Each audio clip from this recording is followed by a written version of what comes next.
আমার নবী ডাকে আসওয়াত রে, মদিনার হুর নিলি না, নবীর ভালোবাসায় জীবন দিলি রে, কলিজা দেখাইয়া বিদায় হইলি। মাবুদ আমার আসওয়াত রে কি দিবা গো আল্লাহ। নবী বলেন আমি কবরের পাশে দাঁড়িয়ে আছি, আসওয়াতের লাশটা ধরে ধরে নিয়ে আনতেছে কবরে দেওয়ার জন্য।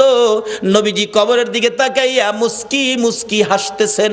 সাহাবীরা বলেন ইয়া রাসূলুল্লাহ, এই কবরের দিকে তাকাইয়া মুস্কি মুস্কি হাসেন কারণ কি? আমার নবী বলেন সাহাবীরা রে, আমি যা দেখি তোমরা তা দেখো না, আমি যা জানি তোমরা তা জানো না। হুজুর কি দেখে হাসলেন আমরা জানতে চাই। আমার নবী ডাকে সাহাবীরা রে, আমার আসওয়াত মদিনার হুর ফালাইয়া আমি নবীর ভালোবাসায় বিয়ের বাজারের টাকা দিয়ে যুদ্ধের বাজার করে জীবন দিয়ে কবরে রওনা হয়েছে। আমি তার কবরের পাশে দাঁড়াইয়া দেখি রে, মদিনার হুরের পরিবর্তে রে আসওয়াতের কবরে জান্নাতের হুর পাঠাইয়া দিছে। একটা পক্ষ হলো জান্নাতে খাউন, কবরের মধ্যে জান্নাতের হুর, আর একটা পক্ষ হলো কবর আগুন।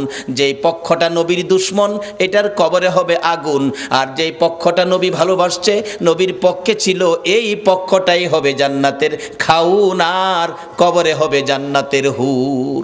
বাবারা কবরে যখন যাইতেই হবে এই পক্ষটা ধরুন, যেই পক্ষটাই কবরে গেলে, যেই নবীর ভালোবাসাই কবরে গেলে দুনিয়ার হুরের পরিবর্তে জান্নাতের হুর কবর আসে, সেই পক্ষটাই হলো মিলাদুন নবীর পক্ষ, সেই পক্ষটাই হলো